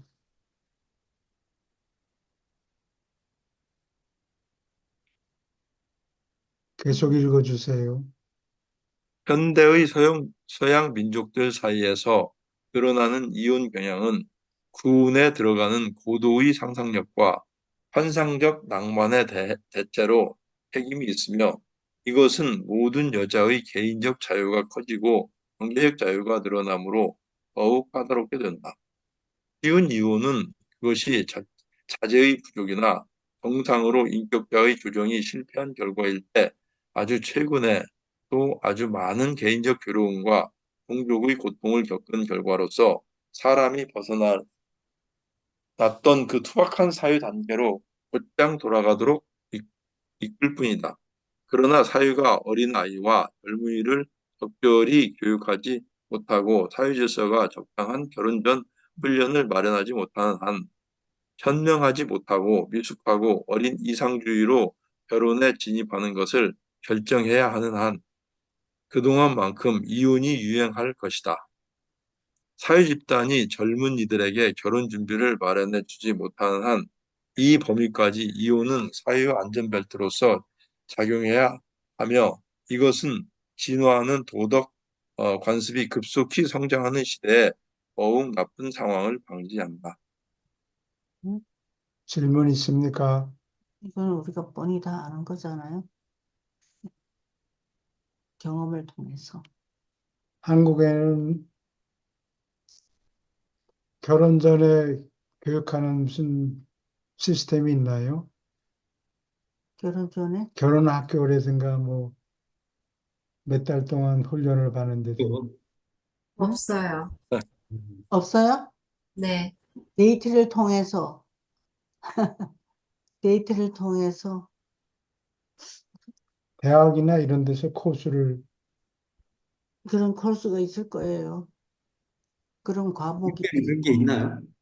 있었어요. 있어요, 요즘. 예. 한국은 일단 살아보고 결혼하자.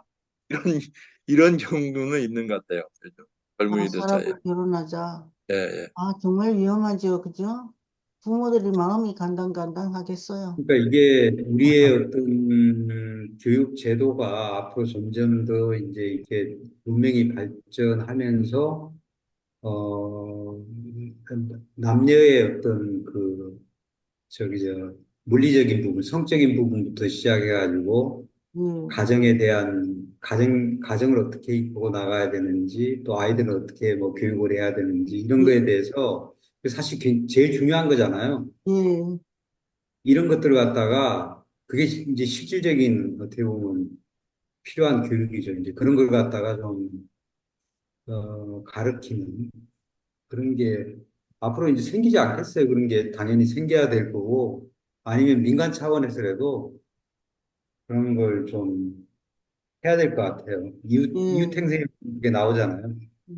우리가 배우는 것은 부모들의 그 가정 생활을 통해서 예, 교육을 받는 거거든요. 예, 요즘은. 몇 주 동안이라도 예. 좀 가르치면 좋을 것 같은데. 근데 이제 부모들이 정상적인 결혼 생활을 하고 문제가 예, 없는 집 아이들은 정상적인 결혼하고 쭉 내려가는데 부모들이 그런 걸 보여주지 못하는 집안 아이들은 결혼에 대한 이상이 없어져요. 그래서 나 결혼 예. 안 할래요 하는 여자들이 참 많아요. 그리고 공부에 정신을 막 쏟아가지고 학위를 딴다든지 의사가 된다든지 그런 데 집중을 하게 되고 그 결혼을 하고 싶은 생각을 안 가진대요. 음, 결과가 결국 좋은 가정 생활이 결혼의 그 이기젠풀이 되는 거죠. 음, 여기 읽은 내용으로 보면은, 어린 아이, 그러니까 엄마가 애를 낳지 못할 경우는 이혼 사유가 된다든지, 우리나라 말로 소방받는다든지, 어린 아이들을 키우고 그 대를 이어가는 것 부분이 나왔는데, 한국은 지금 전체 출산율의 비율이 인구 대비 0.6%까지 0.7, 0.6%까지 내려가고 있어서요. 그리고 음, 결혼해도 애를 안 낳겠다고 하니까 그런 사람들이 너무 많아요. 그냥 유모차에다가 강아지나 싣고 다니고 하는 희귀한 풍경들이 있는데, 세계적으로 굉장히 재밌는 한국은 이렇다더라. 저도 이제 그 운동을 나가보면 어린 아이 태우고 가는가 했는데 그 강아지가 두 마리 있다든지 그래요. 그렇구나. 그러니까 이제 여기 핵심 중에 하나가 지금 어린 아이에 대한 출산이잖아요. 어머니가 어린 아이를 어, 뭐 어떻게 키우고 가정적인 그 대를 이어서 하는 이런 관계, 가족 관계에서 사회 현상이 일어나는데 지금 한국은 이 부분이 참 굉장히 지금 사회적인 문제입니다. 엄청 문제입니다. 한국에 네, 그렇죠.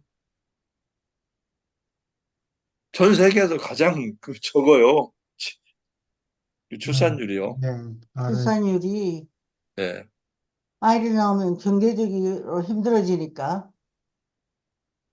소아과 예, 의사들이 손님이 없대. 소아과 의사들이 아이들 안 낳으니까. 그렇죠? 그 아니, 아이디어가 나도, 산부인과가 막 엄청 없어졌죠, 지금. 아, 아, 그 참 위험하냐. 나라가 없어지겠다는 얘기도 있더라고. 아니, 그러니까 교수님이나 뭐 저희 때까지만 해도 적당한 뭐 30대 전후로 해갖고 그냥 결혼하는 거는 그냥 당연한 거였잖아요. 예, 안 하면 그 그렇죠. 이상하게 취급이 되고 이랬는데 요즘 애들은 뭐 사회적으로 여러 가지 상황이 뭐 그렇게 조성되기도 하지만 요즘 애들은 그 교수님이나 저희 세대 같이 헝거리 정신이 없어요.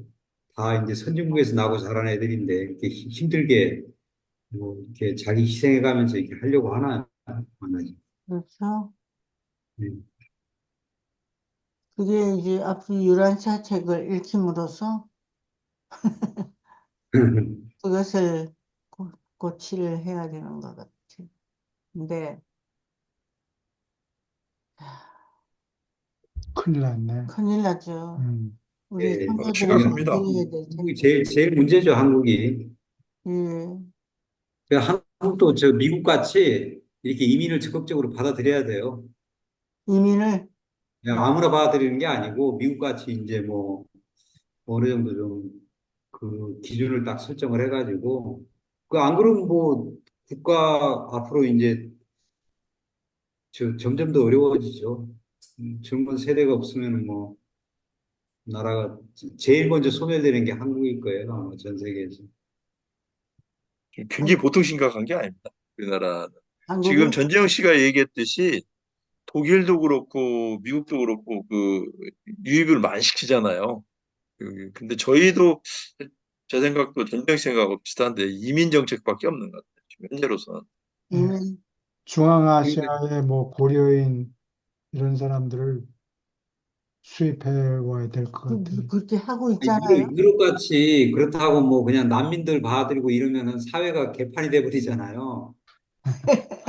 예, 그런 식으로 무분별하게 받아들이면 안 되고 그게 예, 이제 우리 사회에 잘 적응할 수 있는 수준의 사람들을 갖다가 이렇게 받아들여야겠지, 적극적으로 이민 정책을 통해 가지고. 근데 이 문제를 근본적으로 해결할 수 있는 방법은 제가 볼 때는 결국에는 남북 통일밖에 없어요. 우리는 그 이벤트가 그치. 있기 때문에 가능성이 있는 거지. 통일이 되면은 그렇죠. 이렇게 북한에서 되면 뭐 많이 달라지죠. 예, 많은 것이 달라지죠. 그게 북한만가 육로로 전부 다저 중국하고 러시아까지 다 연결이 되기 때문에 그러면은 이제 그런 것들이 훨씬 더 이렇게 선택의 기회들이 많아지죠. 요즘은, 이게 요즘은, 말씀하세요. 한국을 이좀 이상적인 국가로 생각하고 사람들이 많이 방문하고 싶어 하고 이제 예, 좋은 걸 배우려고 하는 분들이 많은 것 같아요. 유럽 사람들이.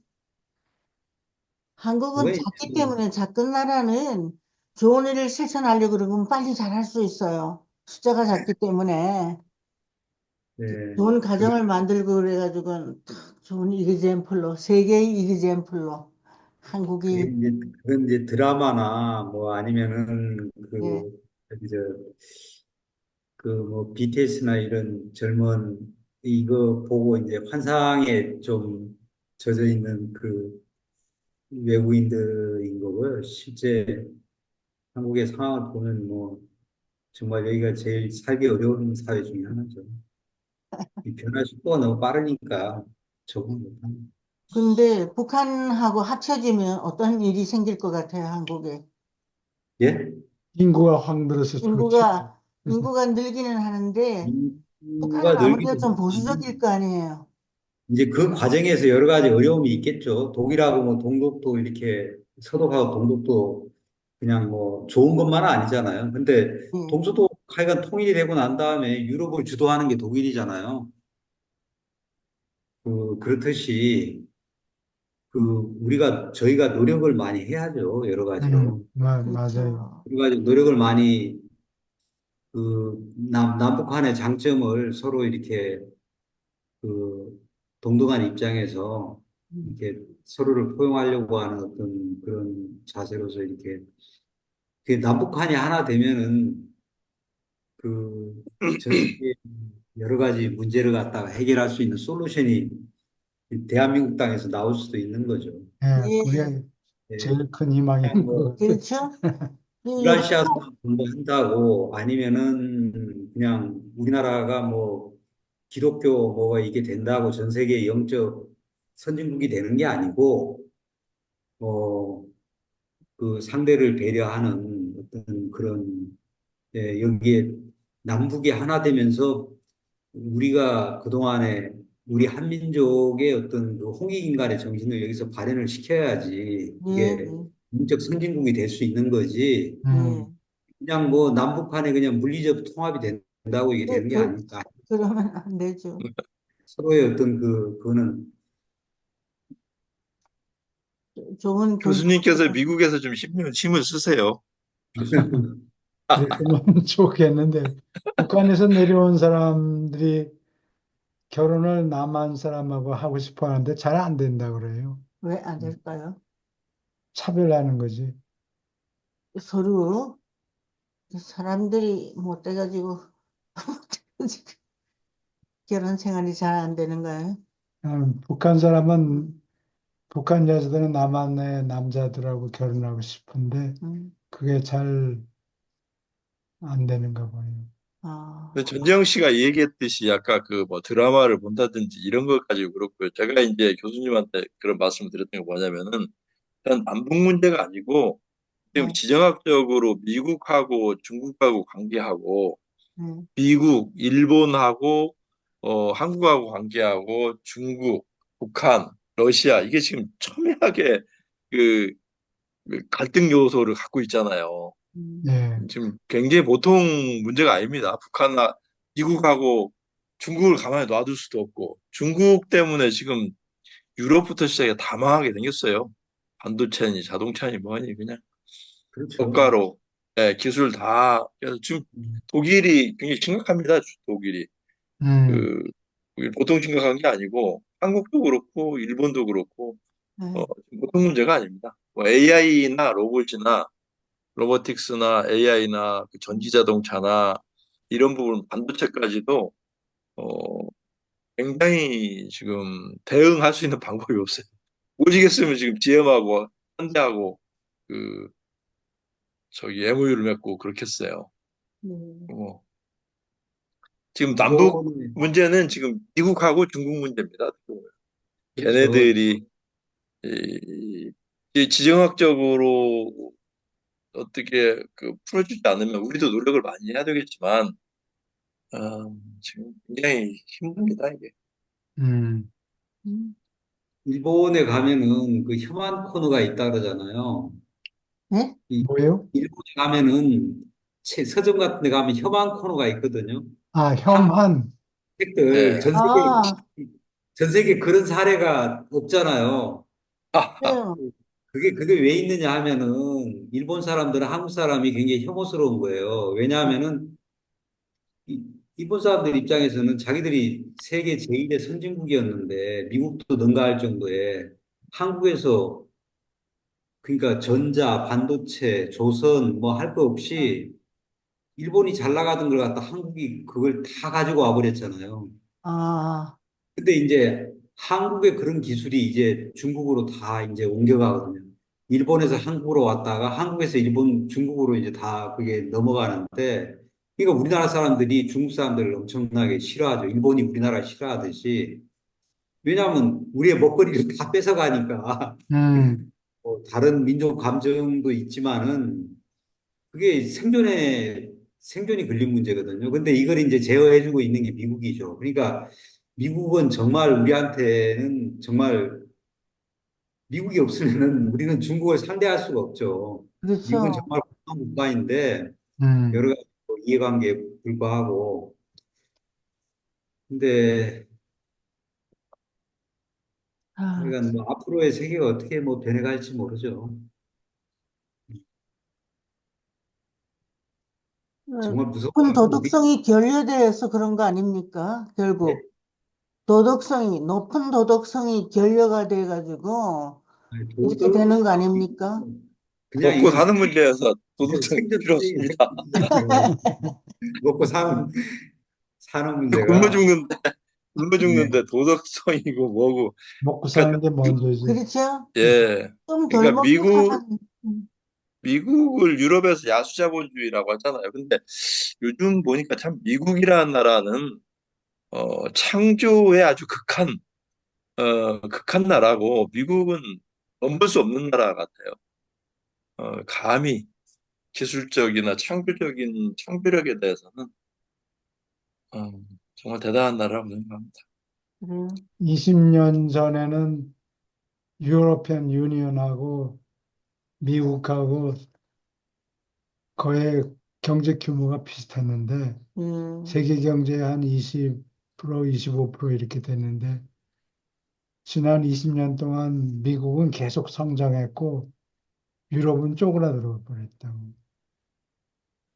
그렇죠? 저는 그래도 저 바이든 이제 해리스가 이제 이어받았는데 그쪽보다가 저는 트럼프를 더 선호하는 게 트럼프는 좀 의외성이 있어가지고 저는 이제 목적이 딱 하나죠. 이게 이제 남북 관계. 우리 활로가 그쪽밖에 저는 없다고 생각을 하기 때문에 이게 민주당 정권이 들어오면은 중국을 압박도 하고 한국한테 결국 그 곁을 안 내줄 거예요. 남북 통일이 되도록.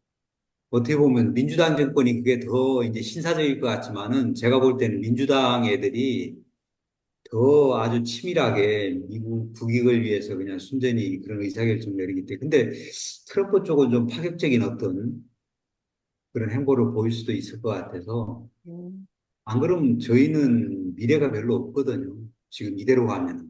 이대로 이대로 가면은 가면 대한민국은 별 미래가 없어요. 대한민국이 유란 음. 씨앗책을 열심히 퍼뜨리십시오. 유라시아 뭐 그것이 터뜨린다고. 방법입니다. 씨를 뿌려야지. 그렇죠. 그리고 우리가 헌신해서 그 일을 해야 되는 것 같아. 네.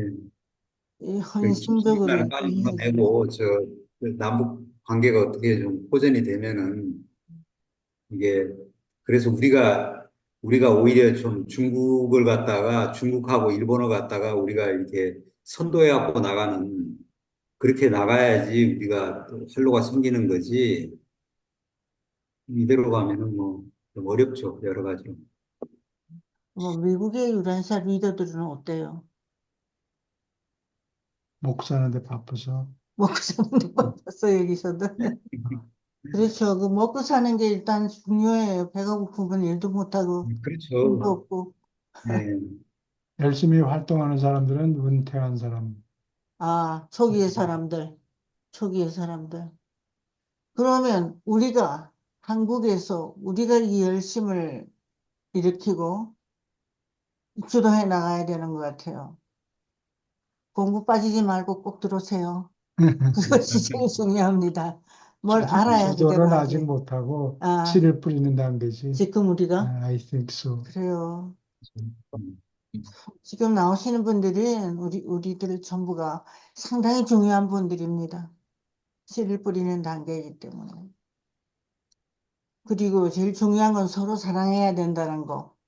그래야 그 일이 가능한 것 같아요. 오케이. 계속 읽어주세요. 아, 그러나 사회가 어린아이와 젊은이를 적절히 교육하지 못하고 사회질서가 적당한 결혼 전 훈련을 마련하지 못하는 한 현명하지 못하고 미숙하고 어린 이상주의로 결혼에 진입하는 것을 결정해야 하는 한 그동안만큼 이혼이 유행할 것이다. 사회 집단이 젊은이들에게 결혼 준비를 마련해 주지 못한 한 그 범위까지 이혼은 사유안전벨트로 작용해야 하며 이것은 진화하는 도덕 관습이 급속히 성장하는 시대에 더욱 나쁜 상황을 방지한다. 옛 사람들은 꼭 오늘날의 어떤 사람들만큼이나 결혼을 진지하게 여긴 듯하다.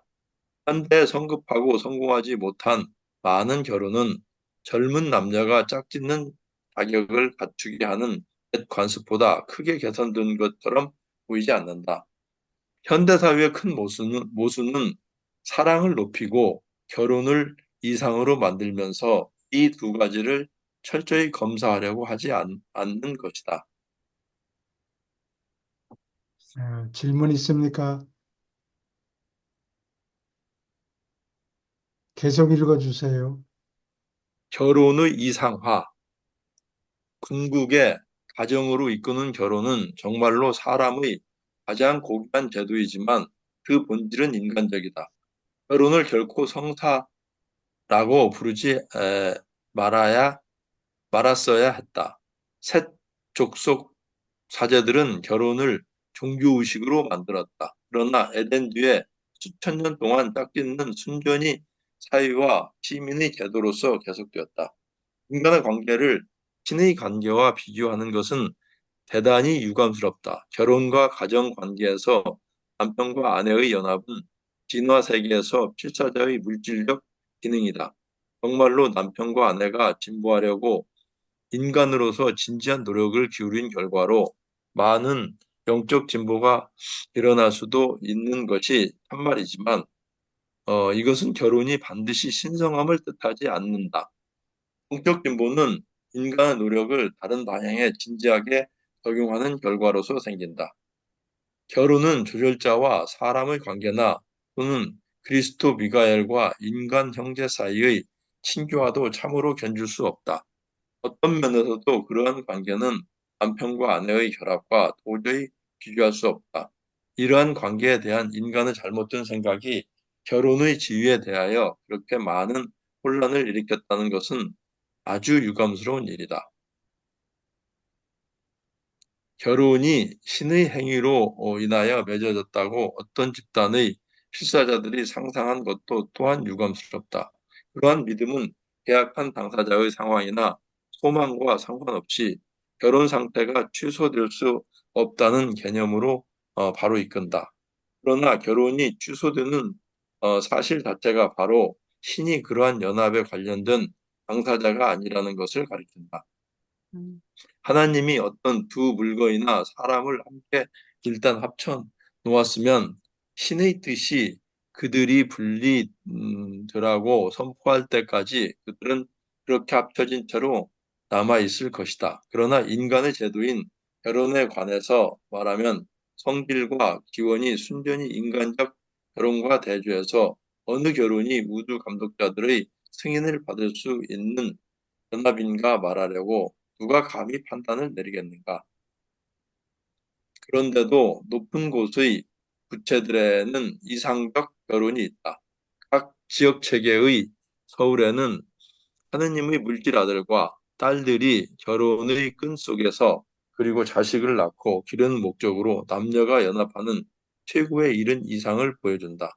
결국 필사자의 이상적 결혼은 인간적으로 신성하다. 결혼은 언제나 현세의 이상적인 것에 대하여 사람이 가진 최고의 꿈이었고 아직도 그렇다. 비록 이 아름다운 꿈이 전부 이루어지는 일이 드물어도 그 꿈은 영화로운 이상으로서 오래가며 인간의 행복을 위하여 더욱 노력하도록 진보하는 인류를 늘 유혹한다.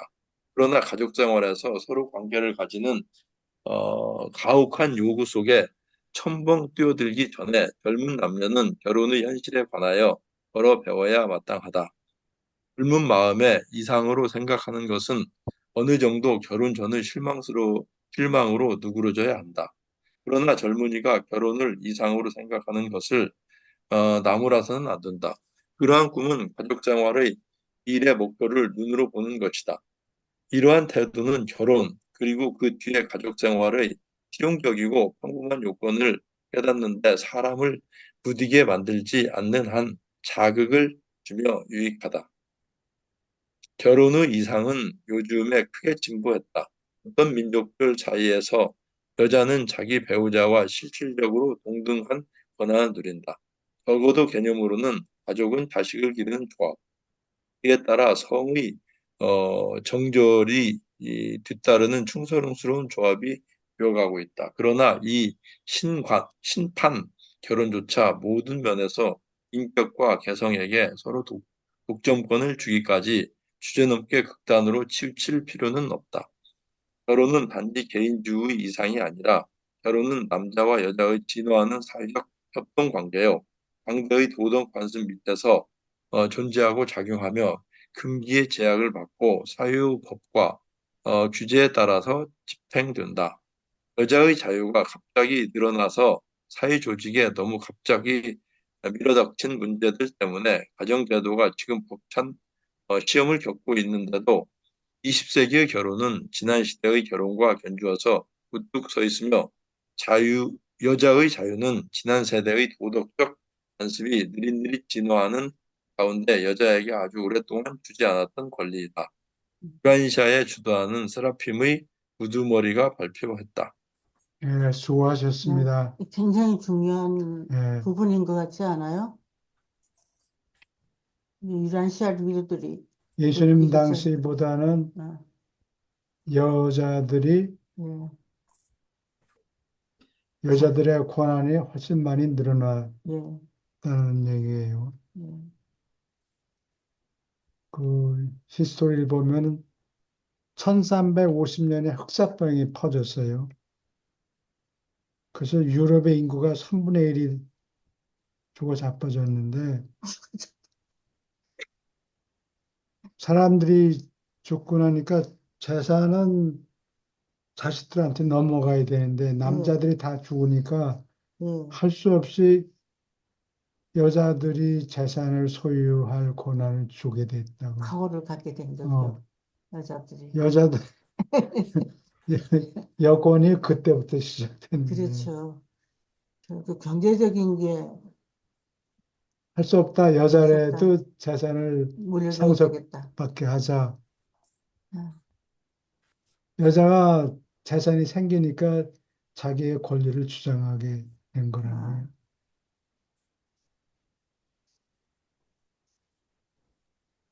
질문 있습니까? 하실 말씀 있습니까? 근데 그 전쟁에 이번에 코로나 때문에 지금 세상이 많이 바뀌었거든요. 네, 아, 왜냐면 온라인 기반 어떤 이런 부분들이 한국 같은 경우는 이제 뭐 음식 시켜 먹는 것부터 시작해서 다 그걸로 진행이 되거든요. 그냥 금방금방 와요, 시키면은 바로. 그런 것도 배달 그렇고 음식이요? 재택근무, 예, 예. 재택근무라든지 네, 아까 그 뭐 중세 때 흑사병 말씀을 하셔서 지금 그거하고 또 전쟁으로 인해서 세상이 참 큰 변화가 일어난 것 같아요. 네, 그게 그렇죠. 아, 그래서 한국 6.25 동란이 일어난 거는 여러 가지 재해가 많았는데 순전한 손해는 아니었고 사람들의 의식이 좀 빨리빨리 변하지 않았나. 아, 필요한 전쟁이었군요. 그렇게까지는 비약을 하면 안 되고, 그러면 이제 사람이, 어, 옛날에는 대통령을 임금 모시다시피 했어요. 예, 막 갖다 바치고, 국부라 그러고, 국부라, 대통령을 예, 나라의 아버지다, 뭐 예, 이렇게 얘기하고. 국모라 그러고, 질문이나 코멘트 할 게 있습니까? 미국은 지금 선거 판세가 어떻게 돌아가고 있습니까? 미국은 여기서는 지금 해리슨이 약간 우세하다고 하는데 어떤 분들은 그거 다 뭐 거짓말이에요. 거짓말이에요. 예, 안 돼요. 트럼프가 된다고 뭐 네, 확신적으로 형편없이 얘기를 하죠. 이기는 것 같아요. 근데 그 카말라가 오프라 프로그램에서 띄워주려고 질문을 던지고 그랬는데 전부 횡설수설 그래서 했다 그래요. 생각이 없는 여자인 것 같아요. 그래서 민주당에서 아마 돈을 풀어가지고 사람들 뭐 앵커 우먼이나 이런 사람들한테 아마 가까이 돈을 얘기. 돈을 썼겠죠. 어, 그래서 어, 여론조사를 했는데 뭐 카발라가 얼만큼 리드한다. 그거 다 전부 조작한 거고 예. 믿을 게 못 돼요. 아, 거짓말 너무 많이 합니다, 민주당은. 교수님은 그럼 영원한 공화당이신가요? 저요? 네. 뭐 우리는 그런 거 봐서 좋은 편에 섭니다. 보통 그 이민하신 분들은 민주당이 많으신데 음. 그 공화당이신 것 같아서. 공화당 어디에 붙어 있지 않고 딱 예. 봐서 대통령이 될 만한 사람, 인격이 있는 그런 사람인데 거기에 우리가 표를 던지죠. 건전한 사람들입니다, 우리는. 민주당은 자꾸 자기네 세력을 확장하더라고. 예, 불법 인민들을 그냥 음, 널어놔요. 예, 아, 예. 나중에 그 사람들이 커서 예. 민주당이 될까 싶어서. 표를 얻으려고 그런 거죠, 결국. 그렇지. 표를 많이 얻으려고. 음. 근데 사람들이 무척 착해가지고요, 우리 동네도 보니까, 북클럽에 가서 얘기했는데, 사람들이 착해가지고, 그냥, 우리 땅도 넓고 이렇게 이런데 그 사람 좀 어, 불러들여서 같이 살면 안 되느냐. 그래서 제가 반대했어요. 들어오는 사람들이, 당가하는 사람, 도둑질 하는 사람, 나쁜 놈들이 쫙 몰려오는데, 그 적은 숫자가 아니라 많은 숫자가 그렇게 몰려오면, 나라 전체가, 어? 어, 나빠진다. 그래서 마약 그건 안 되겠다. 밀매하는 그랬더니 사람, 전부 내 의견에 손들었어요. 마약 어? 밀매하는 사람들이 자꾸 예. 늘어난다고. 땅굴을 파고 막 들어오고, 아무튼, 멕시코가 우리한테는 참, 바로 밑에 나쁜 나라가 있어요. 그래서 힘듭니다. 오케이. 그렇죠. 뭐. 근데 그러면 생각이 별로 없어요. 순진해가지고, 미국 사람들이. 질문 참, 있습니까? 눈앞에, 네, 그러면은 오늘은 여기까지 합니다. 네, 예, 네, 감사합니다. 네, 수고하셨습니다. 가세요. 감사합니다. 감사합니다. 내일 또 봅시다. 머리.